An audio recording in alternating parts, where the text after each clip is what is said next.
Nung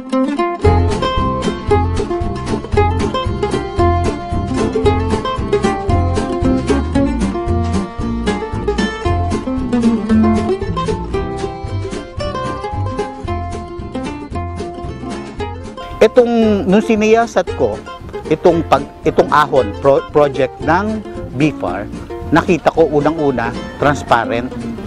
Pangalawa, alam mo, hindi ko naman kayang tutukan kung ano talaga mangyayari sa proyekto, di ba, no? Kailangan meron kang men on the ground.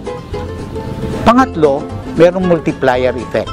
So, itong 35 na initial vote na tinurn over namin na pera, na 525,000, actually naging 113 votes.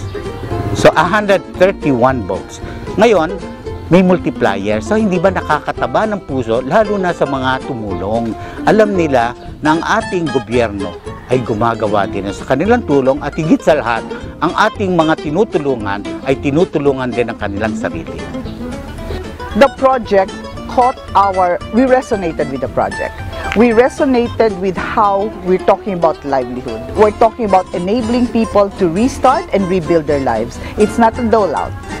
No, it's not giving people fish. It's helping them to fish again. As our 6-year-old grandchild said when his mother asked if his Christmas budget could be given, no? For Project Ahon, he said, I don't mind not receiving Christmas gifts if I can help 2 papas feed their children too. I cannot eat my toys. When he said that, and my hair standing again, we used this line as a hook for all our friends.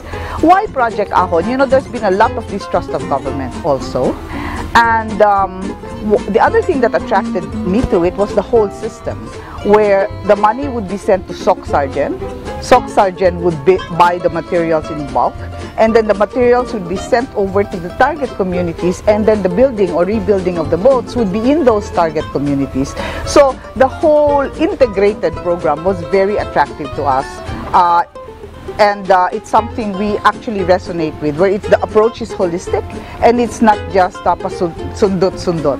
The other one is the transparency that they promised, that in their Facebook account that they would actually account for all the monies that was sent, and would actually account for and tell us who the beneficiaries would be, etc. So that's actually our promise to all our donors, to be able to tell them who the beneficiaries are, to be able to tell them how far the monies that they gave us went.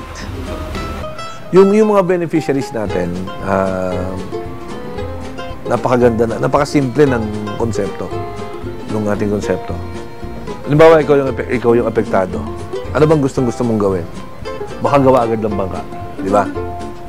So, bigyan ka lang ng pagkakataon na meron kang makahand ka ng materials, gagawin mo na kaagad. And this is exactly what happened, no? Instead of, coming to contractors, giving them the money so that they can construct the boat for these people, hindi natin ginawa yun. Ang ginawa natin, yung tao mismo magawa ng bangka nila.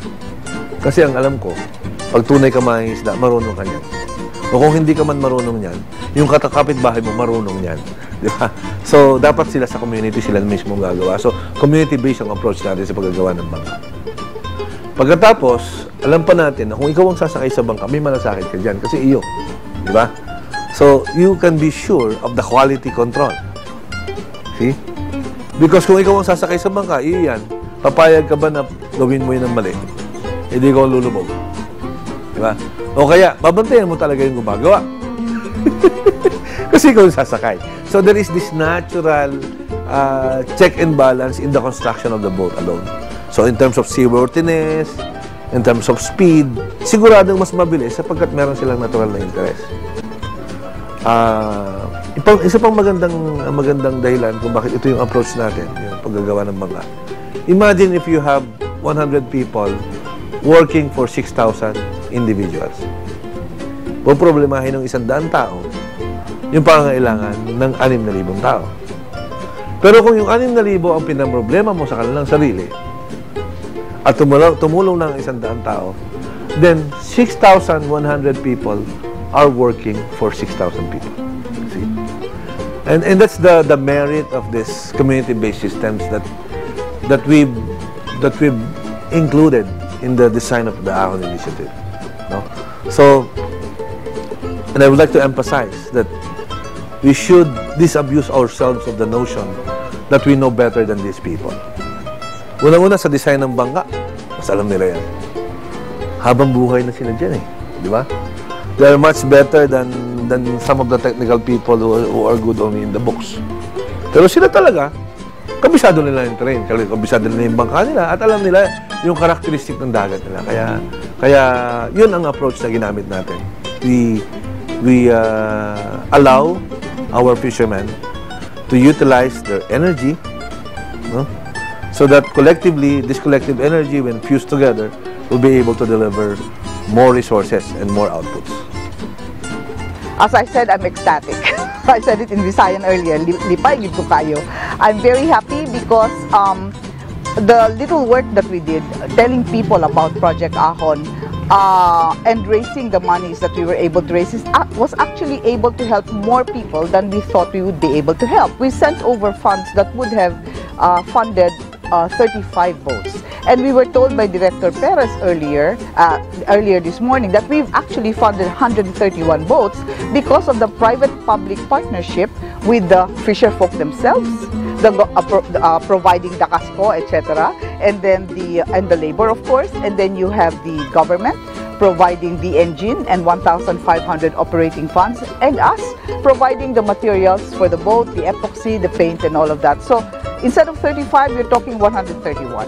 So when we send the funds for the next 35, that's another 131. I mean, talk about multiplication of the loaves and fishes. No, here you have a multiplication of the fishing boats. You know, it's amazing. It's amazing.